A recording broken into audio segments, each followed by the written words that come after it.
Hijos míos, Dios no os ha abandonado, ni os ha dejado solos. Me ha enviado a mí entre vosotros.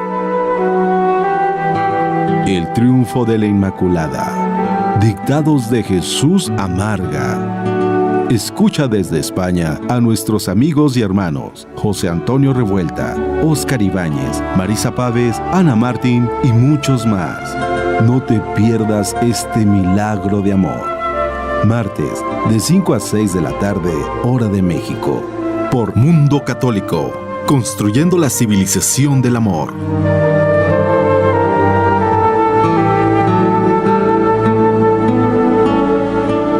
Buenas noches, queridos amigos y seguidores de este programa, El Triunfo de la Inmaculada. Desde nuestros estudios en España continuamos un día más descubriendo estos tesoros del corazón de Jesús y del corazón inmaculado de María, que en esta época del siglo XXI pues quieren ser conocidos mucho más profundamente en toda su intimidad y en toda la riqueza que contienen. Y desde aquí, pues aprovechando este libro y estos mensajes, pues estamos colaborando en esta tarea de que al final, y como así lo prometió la Virgen María en Fátima, pues se produzca este triunfo del corazón inmaculado de María. Estamos el equipo habitual que voy a presentar rápidamente. Óscar. Hola, buenas noches, José Antonio. Marisa. Hola, muy buenas noches. Y Sonia también. Buenas noches. Que es ya una veterana, ya la podemos incluir en la categoría veterana, pues ya lleva ya muchos programas con nosotros. Bueno, pues como decíamos antes, vamos siguiendo este libro, El Triunfo de la Inmaculada, estos mensajes de Jesús, de la Virgen María, en algunas ocasiones también de Dios Padre o del Arcángel San Miguel, y donde, pues continuando en la misma línea, es una continuación del libro La verdadera devoción al corazón de Jesús. En este libro pues todavía profundiza más, anticipa más temas del futuro, nos prepara mejor y nos enseña pues cómo tenemos que responder para que este triunfo pues llegue a ser realidad. Hoy vamos a comenzar con un mensaje de la Virgen María. Es un mensaje del 8 de febrero del año 2009. ¿Quieras? Mamá, solo una palabra de 3 sílabas. Socorro. Amada mía, soy la señora del perpetuo socorro. ¿A quién crees que se dirigían tus antepasados en la guerra? A mí. ¿A quién crees que invocaban en sus angustias? A mí, la Virgen de las Angustias. Esos nombres están pasados de moda. Nuestra Señora de la Soledad, la Virgen de los Desamparados, la Virgen de los Dolores. En esta guerra civil española y las anteriores, tu país siempre ha sido beligerante para defender el bien y con las fuerzas del bien. Ahora son las fuerzas del mal las que beligeran en tu patria, mientras tiene a las fuerzas del bien narcotizadas o debilitadas con las riquezas. No se puede servir a dos señores, no se puede servir a Dios y a las riquezas. Por eso, hija, por eso dice el Señor, yo la voy a seducir, la llevaré al desierto y allí hablaré a su corazón, y ella me responderá como en los días de su juventud. Es el plan del Espíritu, que tendrá su cumplimiento en vosotros y en vuestros días. Sí, la llevaré al desierto. Dios llevará al desierto a la nación española para que le responda, y ella le responderá. Hija mía, mira que esta es una promesa para vosotros, miembros de la nación española que lucháis en el ejército del bien y permanecéis heridos o abotargados. Despertad, acudid a mí, que soy la que cura, que soy la que salva, la que os lleva a vuestra salvación. Yo os sanaré. La Madre Teresa de Calcuta habla de la gran muchedumbre de pobres que vio en una visión. Esa muchedumbre de pobres de Madre Teresa son para ti los pobres de la nación española. Son indigentes de amor. No pobres materiales, aunque los haya, pero son sobre todo pobres de amor, a los que tú tendrás que llevarles el amor, al amor con mayúsculas, a través de tus mensajes.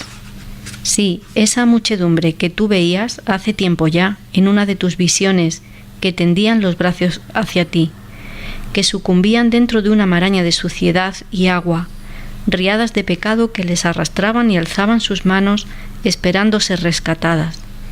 Y tú, con la Virgen en un montículo, recogías a los desgraciados. Tú, acompañada de la Virgen, llevabas su mensaje para todos, mensaje de esperanza y paz. Esos pobres que, agolpados a tu puerta, te pedían pan, ese pan que tú regalabas, sacándolo de tu corazón, que se convertía en alimento preciado para ellos, pan que te había sido regalado. Esos enanitos que se acercaban al altar a beber de tu sangre, mezclada con la sangre, y llevaban sus copas para llenarlas y salían saciados.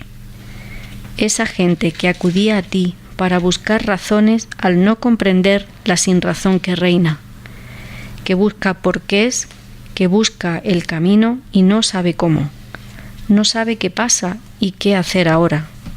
No oye la voz de Dios, no la escucha, porque la voz está ahogada por la muchedumbre. La voz está ahogada por el desastre y las riquezas.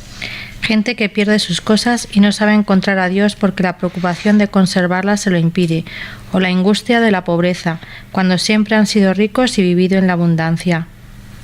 Y ellos no la escuchan, no la oyen. Primeros indigentes, tu familia. No serías buena dadora para los demás si no dieras primero a los tuyos, que te necesitan. Segundos indigentes, tu movimiento dentro de la Iglesia. Terceros, los consagrados de tu movimiento. Cuartos, una necesidad concreta en la Iglesia. Quintos, tu Iglesia, en tu pueblo, en tu diócesis, en tu ciudad. Sextos, la Iglesia de España y sus dirigentes. Séptimo, tu amada patria, España, que lacera cruelmente mi corazón. Octavo, las naciones de habla hispana. Y noveno, el mundo. Aquí está tan explícito que a nadie le cabrán dudas. Tengo un 10º indigente, que para ti es el primero y el último, el alfa y omega. Para él todo tu amor, para él las gentes, el amor de todos para él. Llévalos a él, pero antes sé tú misma la que ha ido a él. Cuídale, ámale. Es de esas fuentes de donde sacarás aguas con gozo para repartir a los demás. Es de esas fuentes de donde tú beberás y darás de beber. Es de su carne que darás de comer. Es su corazón el que repartirás y darás a manos llenas, rebosantes. Oh, es su corazón quien no puede contener el gozo de querer repartirse y lo hará. Lo hará a través de ti, a través de vosotros.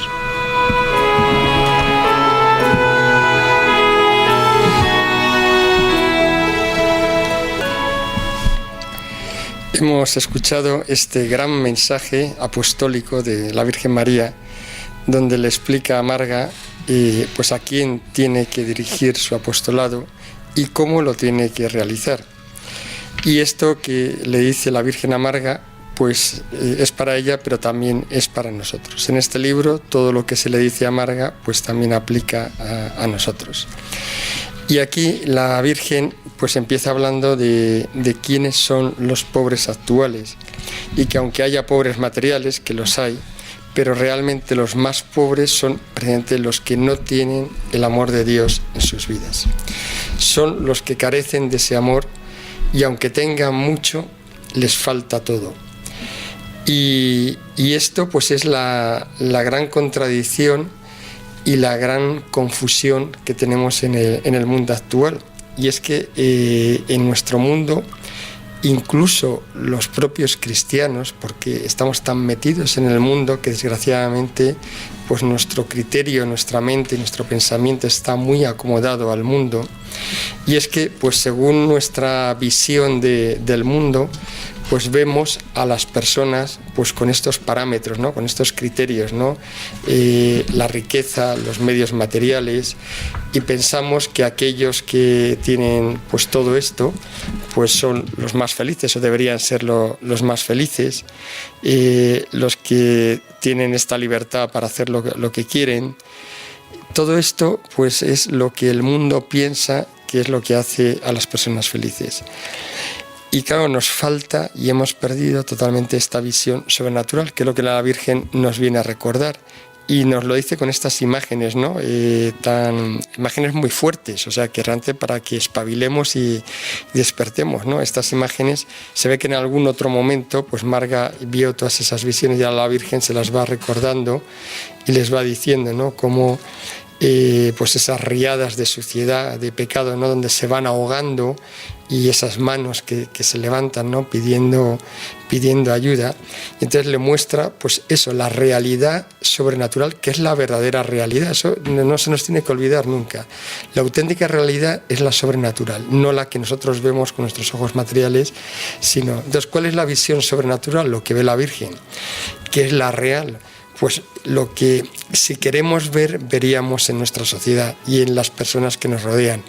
Pues almas a lo mejor con muchos medios, o almas a las que no les falta de nada, pero que en cambio hay desesperanza en sus vidas, falta de verdadera alegría, vacío interior, angustia, tristeza, de no sentirse pues amado verdaderamente, vidas que se van complicando, que se tuercen, que se enredan, sin rumbo, vidas que van haciendo daño a los demás, ¿no? En ese ir y venir y en ese enredarse, en ese no saber para qué están, y que se hacen daño a ellas y se hacen daño a los demás. Y esto pues está a la orden del día. Yo creo cualquiera que simplemente pues sepa un poco qué le está pasando a sus vecinos, a sus compañeros de trabajo, o incluso dentro de su familia, pues esto lo vemos todos los días. Y a veces decimos, pues qué mala suerte, pues que lo que ha ocurrido y este hombre, cómo es posible, ¿no? que esté pasando todo esto, pero es porque no queremos ver esta realidad sobrenatural y esta raíz fundamental del problema, y es que cuando falta el amor de Dios, nos falta todo y no tenemos nada, y entonces bueno, pues van pasando todas estas cosas, ¿no? Sí, un mensaje a veces triste y bueno, pues con un punto de esperanza, ¿no? Triste porque vemos que España, pues dice la Virgen que ha sido siempre muy beligerante, con mucha fuerza, siempre ha tenido mucha fuerza, antaño para el bien y ahora pues para el mal. Y bueno, pues como también pues en estos días se dedica a exportar el mal a sus hermanos latinoamericanos, ¿no? Todo Latinoamérica, ¿no? Y un punto ahí pues de esperanza, ¿no? Cuando dice que bueno, pues que resurgiremos, ¿no? Que habrá un momento en el que, bueno, dice, y ellos le responderán, ¿no? O sea, que responderá España, llegará un momento en que responderá, ¿no? Pues con el triunfo del Inmaculado Corazón de María, de alguna manera que no sabemos, que se nos hace difícil verlo a estas alturas, ¿no? Viendo cómo está España, pues responderemos de alguna manera, ¿no? Y después un tema muy bonito que me ha gustado mucho, ¿no? Cuando dice que, bueno, cuando enumera toda la cantidad de indigentes que hay hoy en día en la sociedad, y al final del todo añade uno que quizás debiera haber quedado el primero, pero que lo deja para el final la Virgen para darle quizás más importancia, que es el propio Dios, ¿no? El alfa y el omega, que es el mayor indigente de estos tiempos, ¿no? Porque está muy abandonado en todos los agrarios. Y pone ahí la Virgen el punto sobre la I de que no nos olvidemos de que Dios es el primero, es al que tenemos que darle todo nuestro ser, todo nuestro cariño, todo nuestro amor, y no olvidemos de que Él pues es el mayor perjudicado de esta sociedad en la que pues se ha olvidado a Dios, ¿no? O sea que no, en fin. Yo he visto, bueno, pues un poco también lo que habéis dicho vosotros, ¿no? Como que la riqueza material, pues no, la consecuencia que ha tenido es que nos ha traído pobreza espiritual, ¿no? Y dice la Virgen una palabra que me ha hecho gracia, ¿no? Que como que las riquezas nos han narcotizado, ¿no? Y claro, y cuando uno está narcotizado, pues cuesta desengancharse, ¿no? Y como que el tratamiento de choque para a veces desenganchar a alguien es pues tenerlo ahí en abstinencia, ¿no? Con lo cual a lo mejor esta crisis económica que estamos viviendo pues no nos viene del todo mal, ¿no? Para saber dónde está la importancia de las cosas, ¿no? Que hemos dejado de un lado a Dios y en realidad debería ser lo importante, ¿no? Después, por otro lado, no sé qué pensáis, ¿no? Cuando habla sobre el pan y sobre la sangre que regala Marga, ¿no? A mí me ha parecido como una imagen de la Eucaristía, ¿no? Como que es como que Marga, y también nosotros, ¿no? Como ha dicho José Antonio, pues vamos a ser Eucaristía, ¿no? Para los demás. Y me acordaba yo de uno de los programas que hicimos sobre la verdadera devoción al corazón de Jesús, que hablamos sobre las promesas que hay asociadas a la difusión y a vivir este libro, ¿no? Que venía una de las promesas bien remarcada, bien en grande, ¿no? De pues serán Eucaristía para los demás, ¿no? Pues me ha venido a la imagen eso, ¿no? Que recibiendo el amor de Dios y dándolo a los demás, pues seremos así Eucaristía para los demás. No sé si me explico muy bien. Y bueno, también lo que ha dicho Óscar, ¿no? Lo de que el primer indigente es el Señor, ¿no? Que esto siempre pues sorprende, ¿no? Que el mismo Dios necesite el amor de su criatura, ¿no? Como a la Madre Teresa le dijo, ¿no? Cuando dijo en la cruz la frase de tengo sed, pues se refería a que tengo sed de alma, ¿no? Sí, a mí en concreto también me ha llamado la atención en concreto esta frase de esos pobres que agolpados a tu puerta te pedían pan, ¿no? Todos podemos pensar quiénes son los que, primero pues quizás los más cercanos, como decía José Antonio, los vecinos, nuestra propia familia, etcétera, pues nos están pidiendo pan, nos piden ayuda. A veces solamente puede ser estar con ellos, ¿no? O decirles una palabra, darle un abrazo, darle un gesto de cariño, ¿no? Pero otras veces pues precisamente es hablarles del pan de la palabra de Dios o de la Eucaristía, ¿no? Y llevarlos de nuevo a Dios, ¿no? Acercarlos a Dios también. Y luego también me ha llamado la atención como para los que somos torpes, entre los que me incluyo, ¿no? Que necesitamos que la Virgen nos diga el primero, el segundo, el tercero, ¿no? Pues a veces sí que es bueno, nos olvidamos o intentamos hacer mucho fuera y hacemos poco dentro, ¿no? Los más cercanos, que puede ser nuestra familia, ¿no? O pues los de nuestro mismo movimiento, de nuestra parroquia, ¿no? Y la Virgen pues nos recuerda, ¿no? Nos pone muy, muy, muy claramente cuáles son las prioridades, ¿no? Y bueno, en el caso también nos indica al final, aparte de decir que él es el 10º persona que necesita su amor o al que pueda acudir, aunque para Marga le pone que es el primero, pues te dice precisamente de dónde vas a sacar las fuerzas para ir a tu familia, a los indigentes, ¿no? Precisamente lo dice en la parte final del mensaje, ¿no? Sacarás agua con ojo para repartir a los demás, pues de Jesús, ¿no? De su corazón, ¿no? De donde sacaremos las fuerzas y lo que tenemos que dar a los demás, pues precisamente para acercarlos a Dios y para llevarlos a Dios. Sí, esto que has dicho, Sonia, efectivamente es muy importante, porque claro, por un lado nos habla de cuál es el problema y qué es lo que falta, pero por otro lado la Virgen, que es muy práctica siempre, lo que nos está diciendo es cómo hay que hacer este apostolado.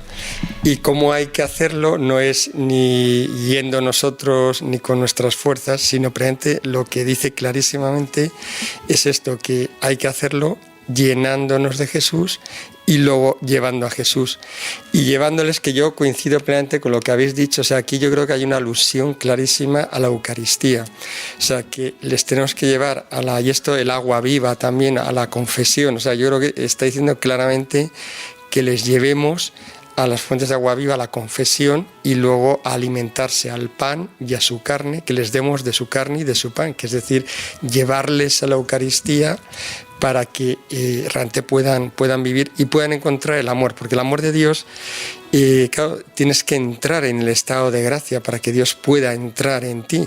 Mientras estés en pecado mortal, claro, el amor de Dios no puede derramarse. Entonces, bueno, trabaja alrededor todo lo que puede y muchísimo, ¿no? Pero necesita, entonces por eso nos pide que les llevemos, o sea, que no andemos con tanto miramiento, sino que realmente hablemos de confesarse, de la Eucaristía, de lo que significa, que llevemos a las almas a confesarse y a la Eucaristía.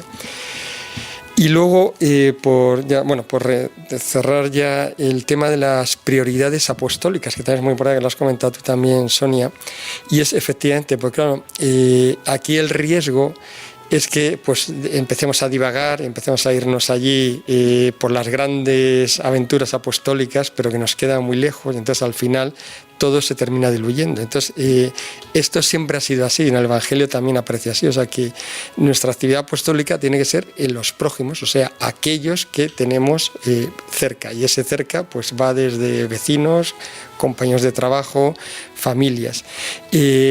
Cuanto más lejos nos vengan ideas y temas apostólicos, pero que nos quedan más lejos, a veces hay que sospechar que a lo mejor es la tentación del demonio que tienta de esta forma. Cuando no puede tentar con un pecado, tienta distrayéndonos del mayor bien para que hagamos una cosa buena, pero que no es tan importante.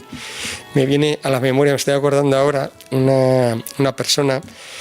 Un día, estábamos hablando de estos temas espirituales y entonces comentaba, esta persona pues tenía la verdad muchas inspiraciones, hacía mucha oración, tenía muchos temas entre manos, ¿no? de temas de adoración, de reparación, cosas importantes que estaba haciendo, y nos comentaba que claro, que es que tenía grandes dudas porque le venían muchísimas cosas, ¿no? y nos decía, pues cuando hubo el terremoto en Japón, decía, es que me ha venido una necesidad muy urgente de que tengo que ir a Japón a ayudar allí y a ayudar a sanar y a imponer manos y a sanar con el espíritu, y de esto, entonces claro, tengo que saber a ver si eso sí o no.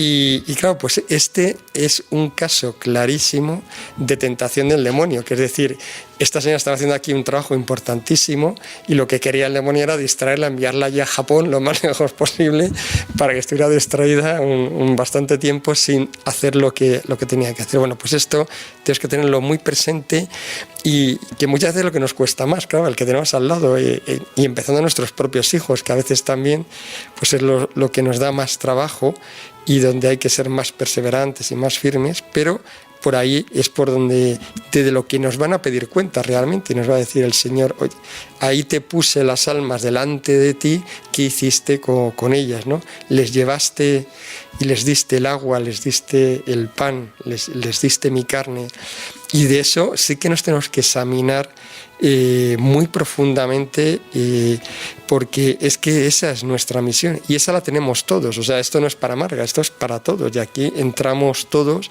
y cada uno en su situación y con sus talentos, ¿no? Unos los tienen de un tipo, otros de otros, pero en todos podemos dar este testimonio y por supuesto llenándonos plenamente de Jesucristo. No se puede ser apóstol sin tenerle a Él como lo primero.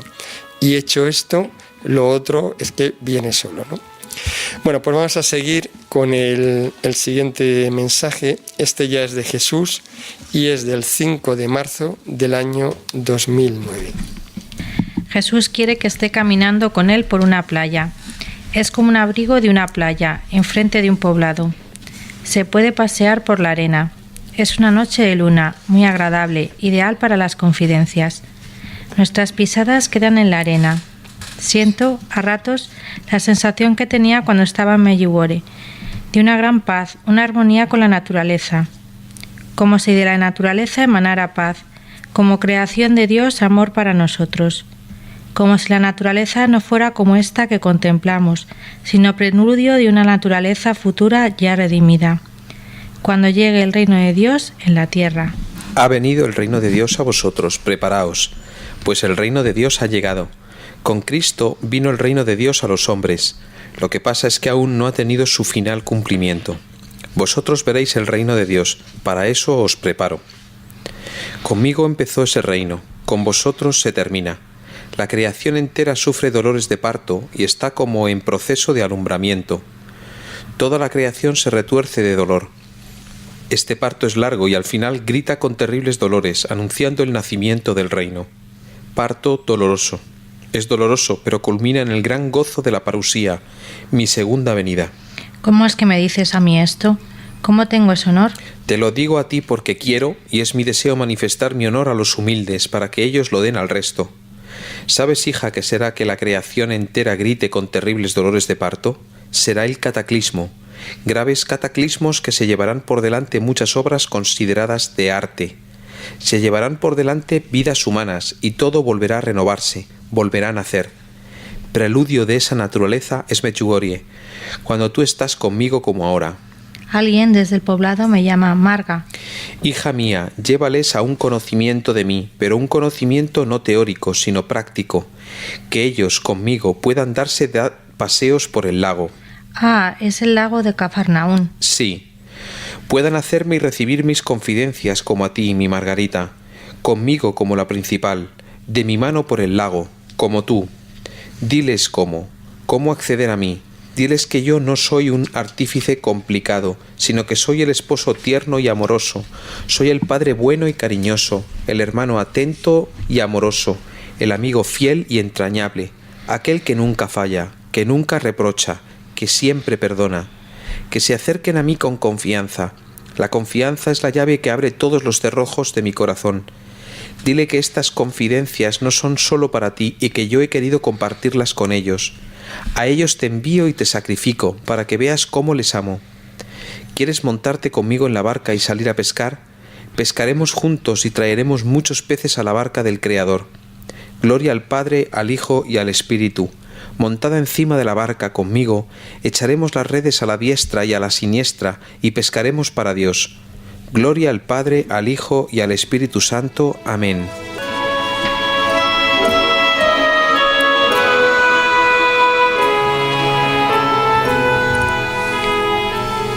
Pues este mensaje, que la verdad es que tiene un contenido profético y que nos habla también de la parusía y de la instauración del reino de Dios en la tierra. Pero también nos habla de cómo tenemos que prepararnos para ello. Y sobre todo nos habla de esa relación personal, íntima, que tenemos que tener con el corazón de Jesús.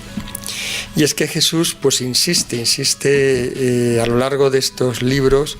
Yo creo que es el tema principal, y es que hay que conocerle. O sea, la síntesis de la devoción a su corazón está en ese trato íntimo, en ese conocimiento profundísimo de cómo es el corazón de Jesús, en esta relación personal con Él, que se traduce al final en una confianza plena. La confianza que siempre hablamos, ¿no? y hablan los santos, y siempre está allí, ¿no? Pero claro, solamente se puede confiar plenamente en alguien a quien conoces y a quien tratas y a quien ya no tienes duda de cómo va a responder, porque lo estás tratando todos los días y estás viendo su reacción y sientes cómo es los movimientos de su corazón. Entonces, a eso es a lo que Jesús nos está llamando. Y precisamente para este periodo, pues de parusía, que es el gran momento, ¿no?, donde va a venir Él, pero previo pues hay todo este proceso de purificación, de cataclismos, de persecuciones. Para eso nos pide que nos preparemos de esta forma, y por eso le pide a Marga, que es muy práctico también, le dice, es que dales un conocimiento de mí, pero no un conocimiento teórico, no sé, muy teológico, muy bíblico, muy racional, sino un conocimiento más práctico, o sea, de tipo práctico, que es de cómo se trata conmigo, ¿no? Y en el fondo esa es la imagen que Él nos da. Dice, igual que tratáis a vuestros amigos, o a vuestro mejor amigo, o a vuestro marido, o a vuestra mujer, o a vuestros hijos, ¿no? Pues así es como quiero que me tratéis, que haya confidencias, que me contéis lo más íntimo de vuestro corazón, y yo os contaré también pues lo más íntimo también de mi corazón, lo que yo pienso para vosotros, lo que yo quiero para vosotros. Y esto es lo que nos va a transformar la vida, y sobre todo nos va a dar la fuerza para poder cumplir la misión y poder llegar a este reino eucarístico de Cristo en la tierra.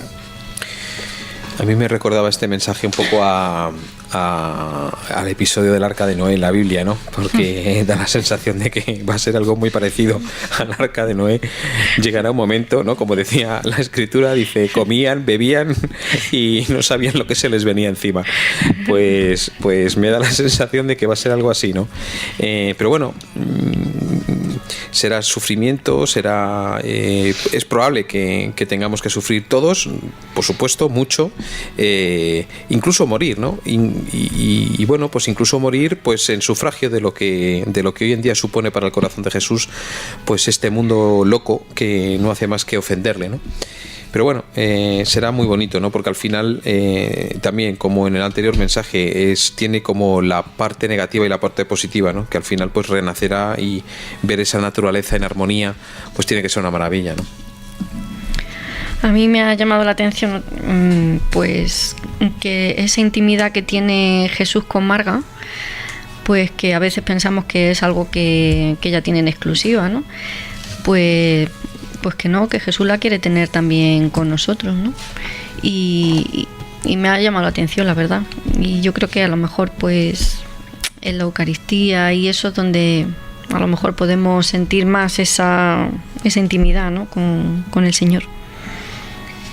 Bueno, pues a mí me llama también la atención, ¿no? Como el Señor, yo creo que se adapta a cada uno de nosotros, ¿no? Y quiere ser para nosotros o bien esposo, o bien hermano, o bien amigo, ¿no? O también según las circunstancias en las que estemos pasando cada uno, personales que estemos pasando cada uno, ¿no? Y me llama sobre todo el tema de la confianza, ¿no? La frase de la confianza es la llave que abre todos los cerrojos de mi corazón, ¿no? También se lo explicó a Santa Faustina Kowalska, ¿no? La confianza, ¿no? Pues la confianza yo creo que es lo que más le gusta al Señor, ¿no? Porque eso supone aceptar que Él es lo primero, ¿no? Que es el que puede hacer todo, ¿no? El que tiene el poder, ¿no? Y dejar que nosotros poner todo en Él y no en nosotros, ¿no? Que fiarse completamente de Él, ¿no? Y también me gusta mucho cuando le dice que se monte en la barca y que vayan a pescar, ¿no? Y que pescarán juntos, ¿no? Pues qué bonito, ¿no? Pensar que estamos llamados a pescar junto con Jesús, ¿no? Con Jesús y para Jesús, ¿no? Pues no sé qué es muy bonito, ¿no? Que no solo se lo pide a Marga, ¿no? Sino que nos lo pide a nosotros, ¿no? Sí, muy bien. La verdad es que lo dice textualmente. Jesús dice: diles que estas confidencias no son solo para ti y que yo he querido compartirlas con ellos. O sea que todo lo que pone aquí es para nosotros y nos invita exactamente a lo mismo que a Marga. Lo que pasa es que necesita a alguien que haga un poco de instrumento y de ejemplo para que nosotros lo entendamos y lo veamos. Y entonces, bueno, pues ha elegido a Marga, pero exactamente con el mismo amor con que él trata a Marga, así nos trata y quiere tratarnos a nosotros, y está esperando que vayamos para hacer todo esto, ¿no? Pues lo que dices tú, amarnos, llevarnos con él en la barca para que pesquemos juntos, para que salvemos, para todo. O sea que esto no nos debería dejar ninguna duda, ¿no? De hasta qué punto pues él quiere en la oración y en la vida eucarística pues entrar y unirse totalmente a nosotros. Vamos a hacer un descanso musical y continuamos.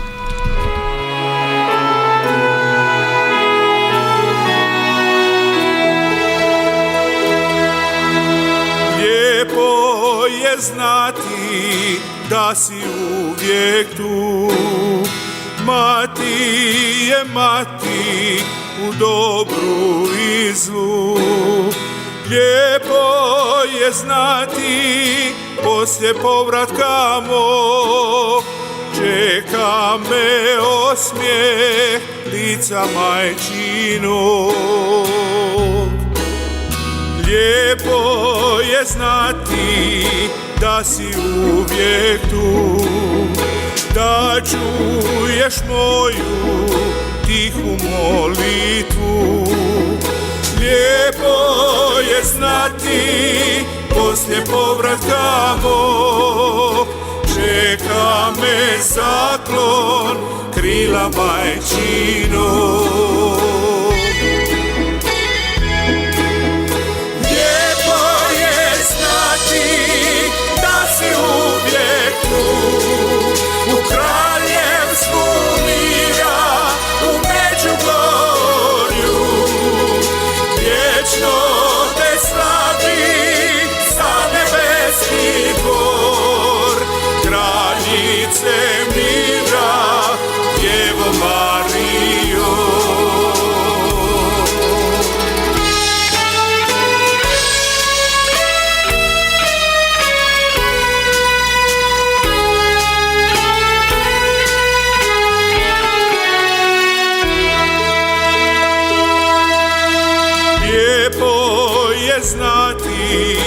da si uvijek tu, da mir tvoj spaja nebo i zemlju.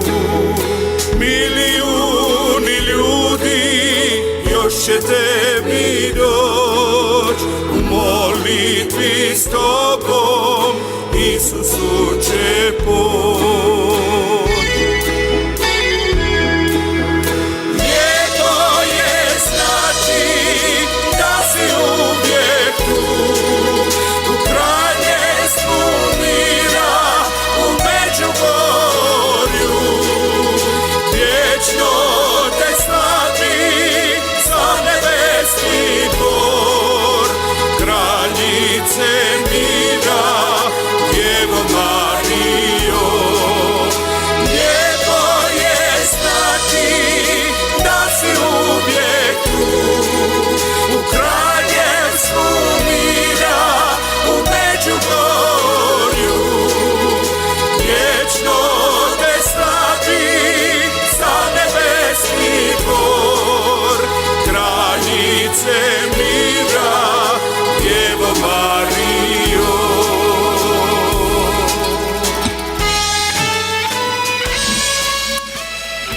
Queridos oyentes, continuamos ya en esta segunda parte del programa El triunfo de la Inmaculada. Y vamos a aprovechar ahora este trocito del programa que tenemos un poco más de catequesis para tocar un tema que ha salido en el segundo mensaje, en el último mensaje que hemos leído, pero que no ha dado tiempo a comentar, que es un tema muy interesante, pero que por otro lado totalmente ignorado y que de hecho pues prácticamente se ha escrito muy poco. Han escrito los santos padres, o sea, en la antigüedad sí, se habló mucho de esto, pero luego ya se ha olvidado y en la actualidad, pues, yo no he oído en todos mis años de vida, no he ido una sola predicación en ningún sitio donde se hable de este tema, tampoco en ninguna de las charlas a las que he ido y en muchos sitios, o sea, jamás he oído que nadie hable de este tema, ¿no? Y esto que nos decía el mensaje y que hablaba Jesús, pues hablaba de la restauración de la naturaleza. Nos decía Jesús en este mensaje, dice, la creación entera sufre dolores de parto, está en proceso de alumbramiento y al fin...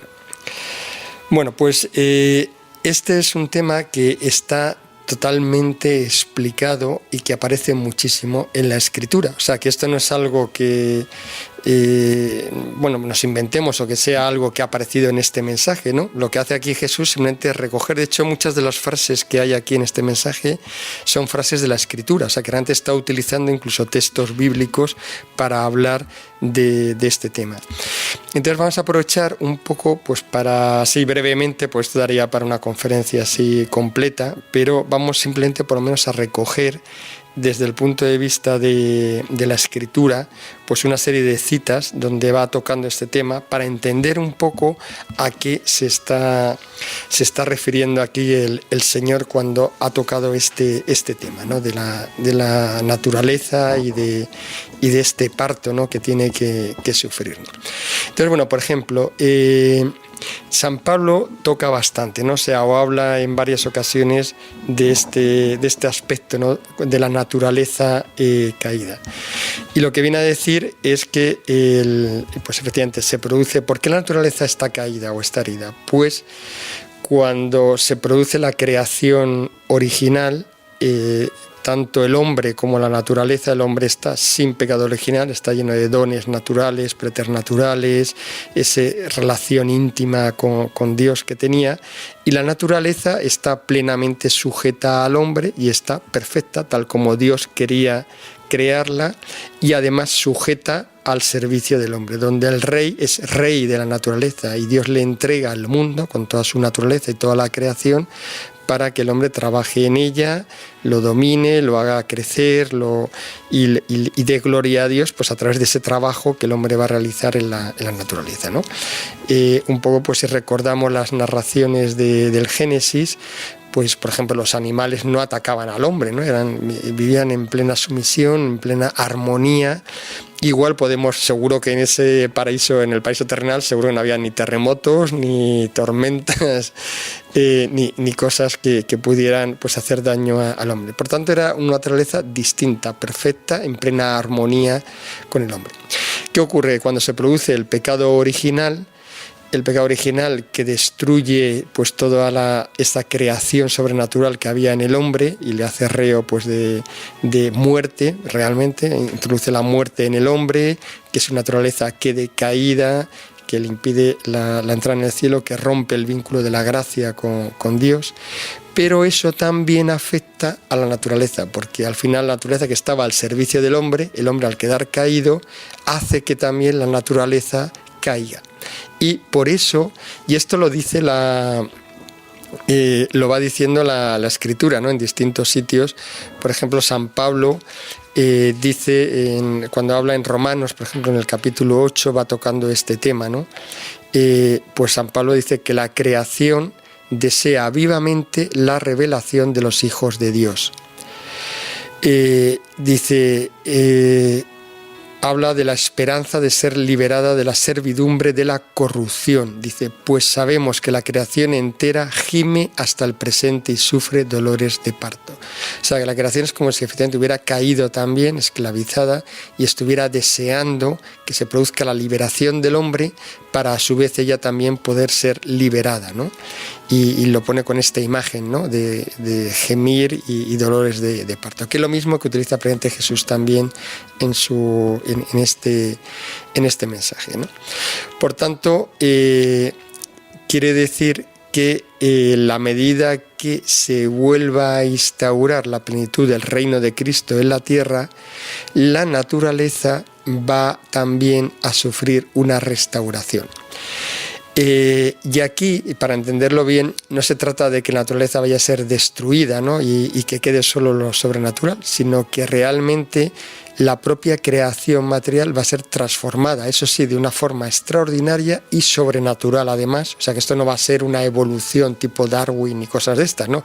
Va a haber una actuación extraordinaria de Dios, de tal forma que siendo naturaleza y siendo material, pero va a sufrir esa transformación, de tal forma que tendremos una perfección como no la habíamos tenido en todo este periodo, a la vez que también el hombre, pues en ese nuevo reino de Cristo eucarístico, también va a ser restaurado, va a recibir nuevas gracias, va a tener una vida mucho más eucarística, mucho más espiritual, y de ahí esa expresión que hemos oído tantas veces, pero muchas veces no sabemos muy bien aplicar, que es esa profecía que habla de cielos nuevos y tierra nueva.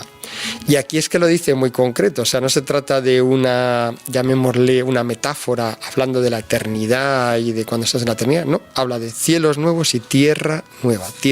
Por tanto, está hablando de algo material y de una creación nueva. Por tanto, está hablando de que esa creación pues será renovada, y lo podremos ver en ese momento. ¿Cuándo se va a producir esto? Pues va a ir ligado a esta instauración del reino, por tanto va a ser la parusía. Por tanto, en la parusía, uno de los frutos, de los efectos que va a tener, va a ser precisamente, además de la liberación del hombre de ese momento último y crítico de dominio del anticristo y del intento de Satanás de convertirse realmente en el príncipe de este mundo, pues además de esa expulsión de Satanás, como dice el Apocalipsis, pues va a incluir también esta restauración de la naturaleza, ¿no? Este tema de los cielos nuevos y de la tierra nueva, pues aparece, como decía antes, en muchos sitios, ¿no? San Pedro, por ejemplo, la carta de San Pedro también, que es cortita y se puede leer, y también toca este tema, ¿no? Dice San Pedro: esperamos, conforme a sus promesas, nuevos cielos y nueva tierra donde habite la justicia. Por tanto, está hablando de esta transformación física, material de la tierra, ¿no? Luego, por ejemplo, el Apocalipsis, ahí nos dice, ¿no? Está hablando de la parusía, ¿no? En el momento que el Apocalipsis habla de la parusía del Señor, dice: Él renovará todo. O sea, que en este todo está incluido lo espiritual, pero también lo material, ¿no? Luego, por ejemplo, uno de los santos padres decía: si el mundo que participó en cierto modo de los pecados de la humanidad fue condenado con ella, también será transfigurado con ella al fin de los tiempos, y será restablecido por Dios en estado igual y aún superior a aquel que fuera creado, ¿no? O sea, que de alguna forma veremos una naturaleza que se asemejará pues al paraíso terrenal, ¿no? No sabemos si exactamente igual, de una forma o de otra, pero eso nos da una idea un poco de cómo podrá ser, ¿no? Los documentos de Vaticano II también hace una referencia, también el catecismo, no recuerdo ahora el punto, pero creo que también habla de ello. Dice Vaticano II: no conocemos ni el tiempo ni el modo de la nueva tierra y de la nueva humanidad, ni el modo en que el universo se transformará. Pasa ciertamente la figura de este mundo deformada por el pecado, pero sabemos que Dios prepara una nueva habitación y una nueva tierra en la que habite la justicia, ¿no? Y aquí pues liga un poco con la carta de San Pedro, ¿no? Que es de donde toma. Por tanto, vemos que la Escritura es muy abundante estas referencias, ¿no? Por ejemplo, en el Antiguo Testamento también habla de ello, ¿no? Isaías, en el capítulo 65, que también es un capítulo de últimos tiempos, ¿no? Más apocalíptico, habla también de ello y dice: pues he aquí que yo creo cielos nuevos y tierra nueva, y no serán recordados los primeros ni vendrán a la memoria. Antes bien habrá gozo y regocijo por siempre jamás por lo que voy a crear. Este párrafo, por ejemplo, que es muy importante, porque lo que dice es que va a haber esa intervención directa de Dios, que va a crear estos cielos nuevos y tierra nueva, y que además no nos acordaremos de los primeros, ni querremos hacer memoria, porque claro, lo nuevo será tan maravilloso que es que se nos olvidará rápidamente cómo era antes, y lo que dice es: habrá gozo y regocijo por siempre jamás por lo que voy a crear. O sea que realmente va a ser algo espectacular, pues el entorno, la creación en la que va a vivir el hombre en este reino eucarístico, que ya de por sí la mera presencia y esa vida, pues como decías antes, eucarística, ¿no? Dará una felicidad, pero que además se verá colmada pues por vivir en este entorno, ¿no? Pues como sea, ¿no? De mucha mayor belleza, de mucha mayor armonía, de mucha más felicidad, ¿no? Y también, bueno, ya que en el mensaje lo decía, pues también hay que comentarlo. Claro, en el mensaje Jesús hablaba de los cataclismos, ¿no? Y hablaba de que esa transformación y esa creación de los cielos nuevos y la tierra nueva, pues requiere también una serie de cataclismos de purificación. Y aquí de nuevo el propio San Pedro también nos habla de ello, ¿no? Y es que efectivamente en la parusía, y así lo dice el Apocalipsis y lo dice Jesús también en el discurso escatológico, pues va a haber esa purificación. Y el apóstol San Pedro además especifica, o sea, es muy específico en este tema y además dice cómo va a ocurrir. Voy a leer la carta y luego lo comentamos, ¿no? En la carta del apóstol San Pedro dice: se les escapa, porque así lo quieren, que hubo cielo desde antiguo y tierra sacada del agua y afirmada sobre el agua por la palabra de Dios, y que por esto el mundo de entonces pereció anegado en el agua. Pero los cielos de hoy y la tierra están, por esa misma palabra, reservados para el fuego, guardados para el día del juicio y el exterminio de los hombres impíos. Aquí San Pedro nos da dos claves también muy importantes. Primero habla de que en este momento también donde Dios castiga a toda la humanidad y extermina realmente a la mayor parte de la humanidad por sus pecados, que es el diluvio universal, pues dice que efectivamente ese mundo pereció por el agua y Dios prometió que nunca más volvería a exterminar el mundo por el agua, pero no dijo nada del fuego, ¿no? Y de alguna forma pues San Pedro aquí se ve que él tuvo algún tipo de revelación y explica cómo esta tierra de ahora va a ser purificada y lo va a ser por el fuego. A diferencia del diluvio universal, pues será por el fuego, y ese fuego pues será un gran cataclismo. No sabemos tampoco los detalles, ¿no? Pero bueno, nos dice una idea muy clara, ¿no? Por eso dice Jesús que habrá grandes cataclismos, que desaparecerán, morirán muchos, desaparecerán muchas cosas, pero todo será para crear algo nuevo que exterminará efectivamente el mal sobre el mundo, pero que a partir de ahí pues se producirá algo que será mucho mejor que lo que teníamos. Bueno, y con este breve repaso, que como decíamos sobre todo pues basado en la Escritura, ¿no? Lo que nos está diciendo la Escritura, que vemos que hay más versículos y sitios donde habla de este tema, pero como decía antes, no nos queda ahora tiempo, pero simplemente que sepamos que esto realmente está también, lo han dicho los Santos Padres, y también está allí. Y ya vamos a pasar a nuestro último mensaje del programa. Es un mensaje de Jesús del 9 de abril del 2009. He aquí el amor extremo. La Eucaristía es el amor extremo. Habiendo amado a los suyos que estaban en el mundo, los amó hasta el extremo. Oh Marga, Marga, me encuentro agonizando. Sí, hoy me has dado de beber. Tengo sed, tengo sed. Tengo sed de tantas almas ingratas. Tengo sed de los niños que jamás han oído hablar de mí. Y son tantos, hija. Al igual que tu alma se desgarra de dolor al contemplarlos, contemplar tanta devastación se desgarra la mía.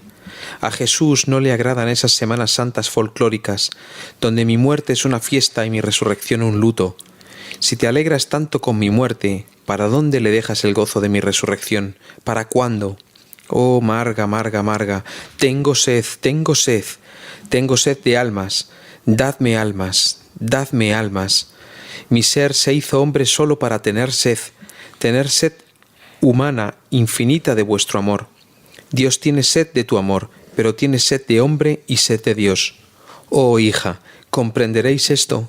Tengo sed, tengo sed, tengo sed de tu amor, de vuestro amor. La sed humana de Dios está comprendida en el hombre. Tiene sed infinita de vuestro amor. Tengo una necesidad humana infinita de amor. Deseo infinitamente vuestro amor. Cada uno de vosotros es para mí como hijos pequeños, únicos, muy amados. Voy a Getsemaní, pero en Getsemaní pensaré en ti y tú me darás alivio. Me dará alivio pensar en ti y tus cosas, que me las entregarás un día, y pensar el número ingente de almas que vendrán a mí por ti y por tu amor por ellas y por mí. Amén. Vete en paz a dormir, tranquila al hacer mi voluntad.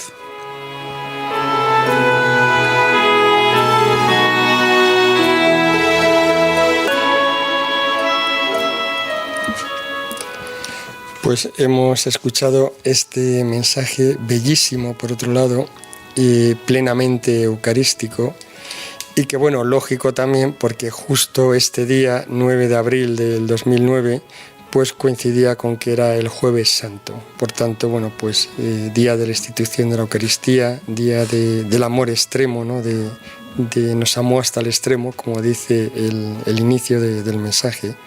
O sea que bueno, pues Jesús también va utilizando el momento litúrgico para también pues hablar de lo que él siente en ese momento. Yo tal vez la frase, porque es una frase de una profundidad tan grande, esta frase de tengo sed. Es esta frase que dijo Jesús en la cruz, y yo creo que es una de las frases pues más meditadas por muchísimos santos y místicos, y también bueno, pues explicada por los teólogos en muchos casos, pues a lo largo de toda la historia de la Iglesia, ¿no? Los papas también han hablado mucho, lo han utilizado, ¿no? Esta frase como una metáfora pues de muchas cosas, ¿no?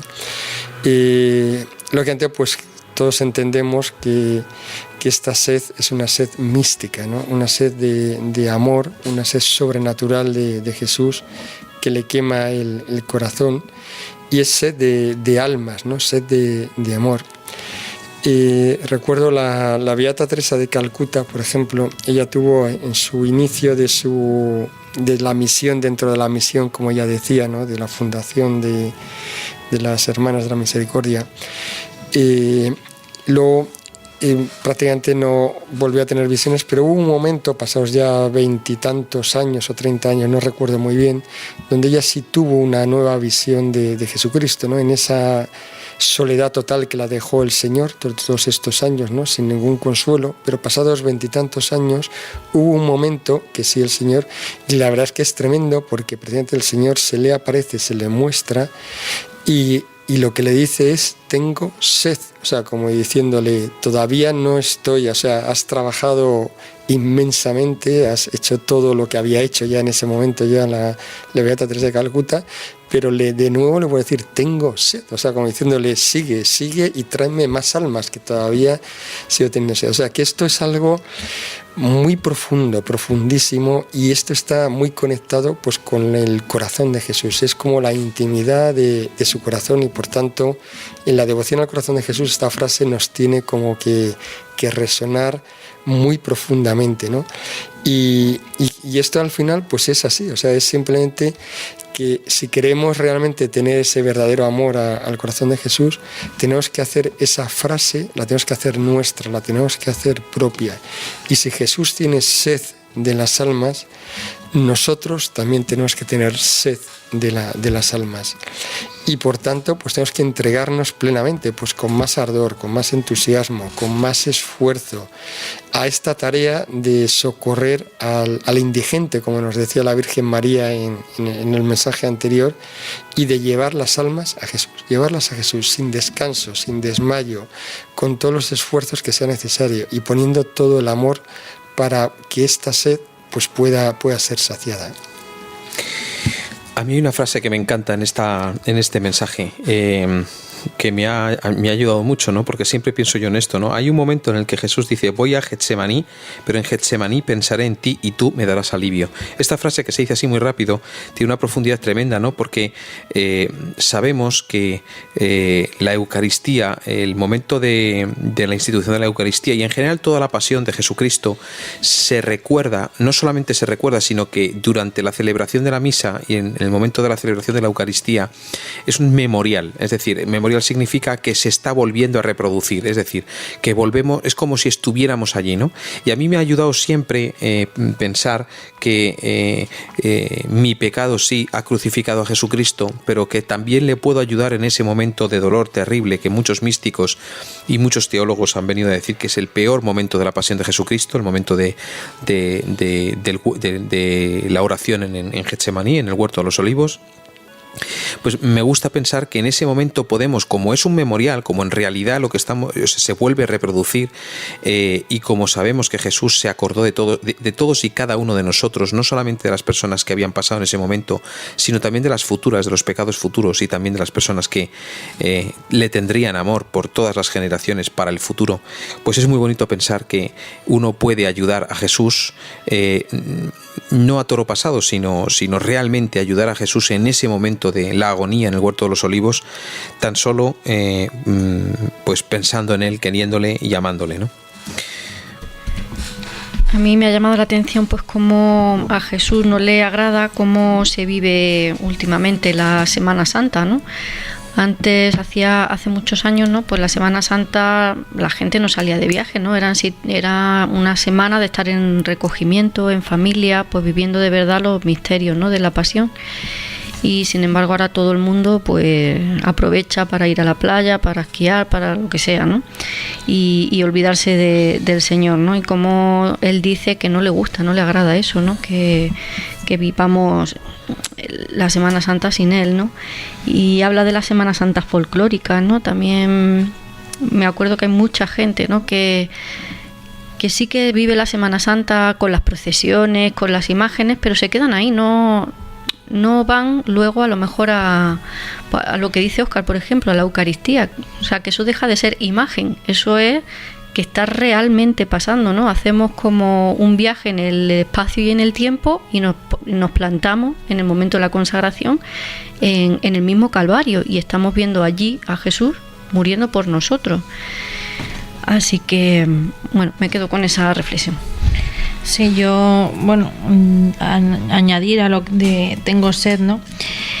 Que a veces pensamos, o sea, solamente en el tengo sed o en llevarles almas a Jesús pensando en acercar, o sea, físicamente en ir a hablar con alguien o tal, ¿no?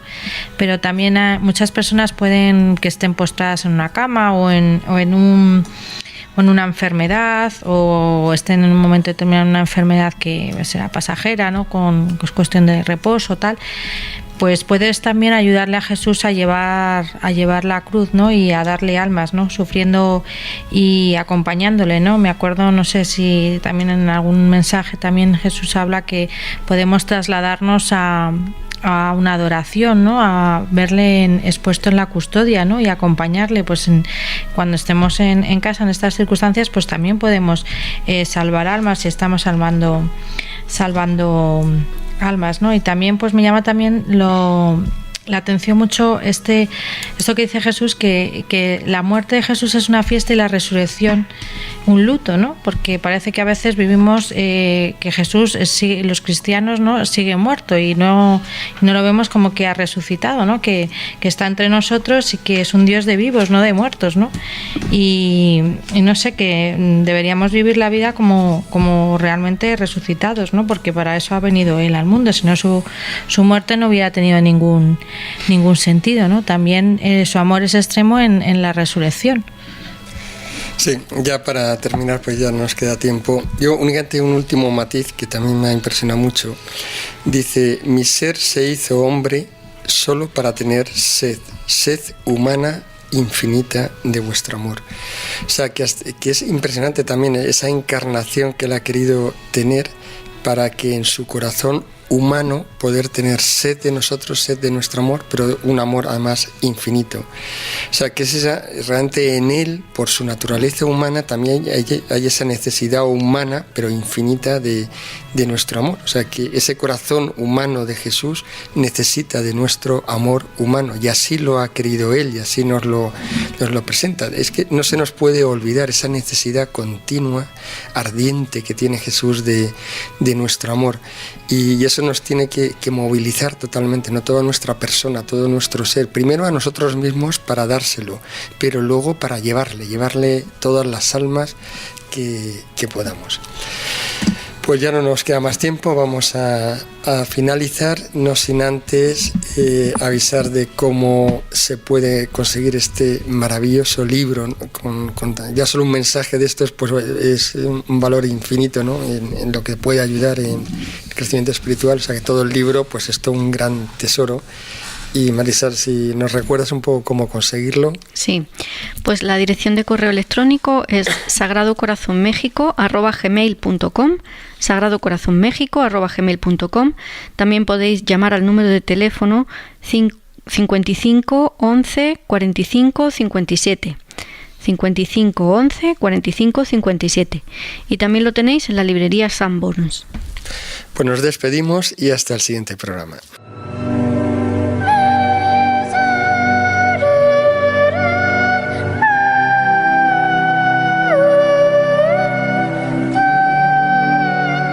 Continúa con nosotros la próxima semana para seguir este trascendental triunfo, el triunfo de la Inmaculada.